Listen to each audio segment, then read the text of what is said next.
Como Ciro Nogueira, um senador do Piauí com mais investigações do que projetos aprovados, virou o dono do Centrão, um dos políticos mais poderosos do Brasil? E por que o Brasil vai continuar sendo o país do futuro, enquanto a gente achar que esse tipo de gente na política é normal? Ciro Nogueira nasceu em Teresina, no Piauí, em 1968 e se formou em Direito na PUC-Rio. Ele é mais um daqueles frutos das dinastias políticas do Nordeste. Daqueles que não precisa ter talento nenhum na vida, nem ter feito nada de relevante. Basta nascer na família certa. E ele nasceu. O avô paterno foi nomeado prefeito do município de Pedro II, no Piauí, após a Revolução de 1930. O pai, Ciro Nogueira Lima, foi eleito deputado federal pelo Piauí por 2 mandatos. Em 1994, sem ter feito nada de relevante na vida e com 26 anos, Ciro foi eleito deputado federal pela primeira vez. E de lá, amigo, não saiu mais. Foi eleito por 4 mandatos consecutivos. Em 2010, foi eleito senador pelo Piauí. Em 2018, reeleito. Agora eu faço um desafio. Cite uma única lei relevante aprovada por ele, um único discurso marcante ou uma única manchete positiva em 16 anos de Câmara e 14 de Senado. Não tem.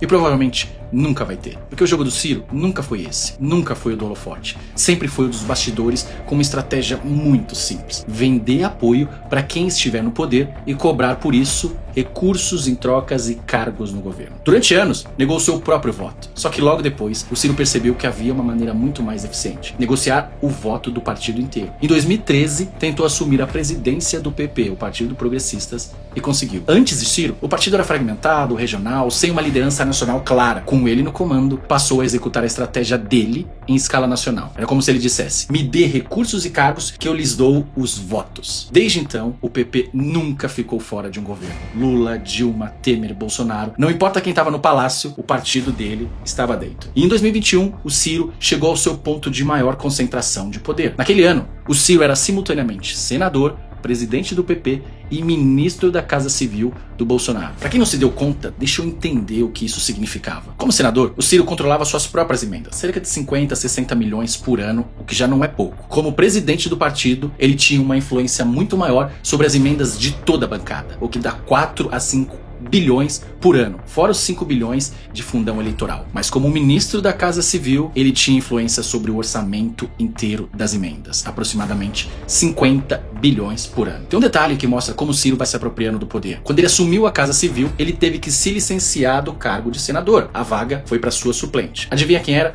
Sua mãe, Eliane Nogueira, que na época tinha 72 anos e que na sua biografia do Senado foi encontrado uma página em branco. Agora você deve estar se perguntando, como que um cara desse, que eu nunca tinha ouvido falar até ontem, se tornou um dos caras mais influentes da política brasileira e o dono do Centrão, como ele é conhecido? A resposta está no sistema. A Constituição de 1988 produziu um presidencialismo de coalizão com 30 partidos, fundo eleitoral bilionário, emendas impositivas que dificultam a renovação política e um executivo refém das maiorias no Congresso. Nesse ambiente, o ativo mais valioso não é a ideologia, é a capacidade de entregar votos disciplinados em bloco para qualquer governo. E o Ciro entendeu isso como poucos. Que o sistema paga melhor pela função de intermediário do que por qualquer projeto político e de país. E daí transformou o PP numa máquina de apoio. Mas se para o eleitor o Ciro era quase invisível até ontem, para a justiça ele já era bem conhecido. Em 2019, tornou-se réu no STF junto com outros parlamentares do PP, incluindo Arthur Lira, acusado de organização criminosa na Lava Jato. O grupo teria desviado recursos da Petrobras por meio de indicações de apadrinhados políticos para a diretoria da estatal. O STF arquivou a investigação em 2021. Mas podia não ser nada mesmo. Aliás, alguém denunciado não quer dizer que a pessoa tenha cometido crime de fato. Primeiro as investigações, depois a condenação. Só que em 2020, a PGR apresentou uma nova denúncia. Dessa vez, 7,3 milhões em propina da Odebrecht, em troca de medidas favoráveis ao grupo Odebrecht. Nas planilhas internas da construtora, que ficaram famosas, Ciro tinha um apelido. Era conhecido como Cerrado. A acusação era de corrupção passiva e lavagem de dinheiro. Em 2023, o STF de novo,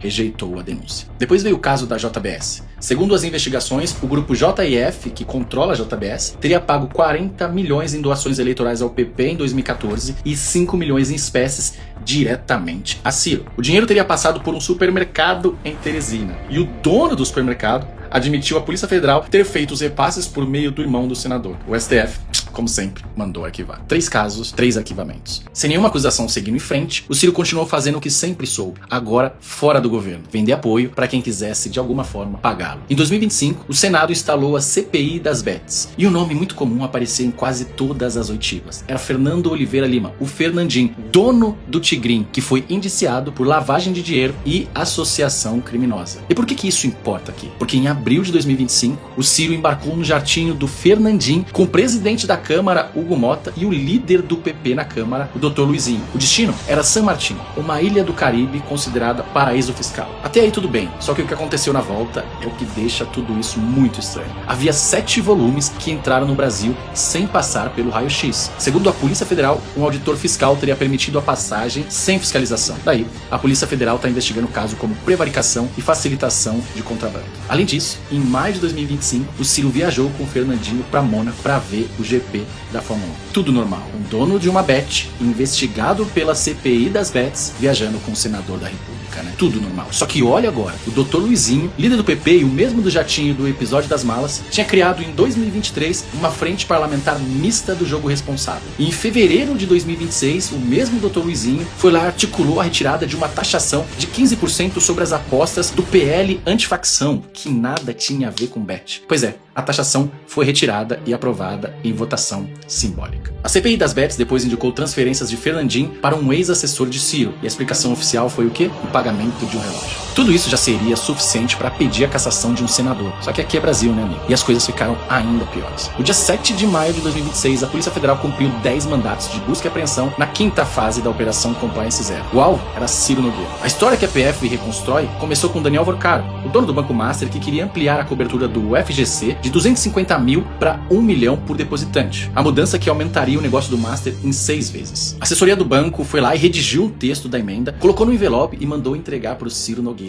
13 dias depois, o Ciro protocolou no Senado a emenda número 11, a PEC 65/2023. Uma PEC que nada tinha a ver com o Master, era sobre a autonomia do Banco Central. E aí o texto conseguiu entrar lá idêntico ao que saiu do Master, vírgula por vírgula. O Vorcaro até tinha comemorado, segundo as investigações, e disse numa mensagem: saiu exatamente como eu mandei. Em troca, segundo a Polícia Federal, haveria pagamentos mensais de 300 a 500 mil, imóvel de alto padrão, viagens internacionais e voos privados. E no dia da operação da Polícia Federal, entre as pessoas vistas saindo da casa de Ciro, estava o Dr. Luizinho, o mesmo do jatinho, o mesmo da bancada das bets, o mesmo líder do PP na Câmara. Vai ver, ele tinha ido, né, entregar um relógio. Agora reparem no padrão: empreiteira na época da Lava Jato, JBS na época da Dilma, Bet na época do Tigrinho, Banco Master agora. Sempre o mesmo método. Quem precisa de algo no Congresso, paga. E o Ciro entrega. Porque é fato, sim, ele sempre entregou. Depois de 2 denúncias por corrupção, 3 inquéritos, mãe senadora, jatinho para paraíso fiscal e o envelope do Banco Master, o Ciro Nogueira continua ainda presidente do PP. Continua ainda senador. Continua ainda sendo procurado por Lula para negociar a pauta, foi procurado por Bolsonaro. E se nada acontecer com ele, vai continuar sendo procurado pelo próximo presidente. Porque o problema é sim Ciro Nogueira. Só que não é apenas ele, é o sistema que o produziu. O Centrão de hoje, ele não se sustenta como antigamente pela velha troca de cargos do segundo escalão. Ele se sustenta no controle do orçamento, das emendas PIX, das emendas secretas. Porque quando um prefeito do interior precisa pavimentar uma rua ou comprar uma ambulância, ele liga para um deputado. E aí o deputado liga para quem opera a torneira. E a torneira, ela tá na mão de quem comanda as maiores bancadas. O resultado é uma cadeia de dependência. Prefeitos dependem de deputados, deputados dependem de presidentes do partido, e presidentes de partido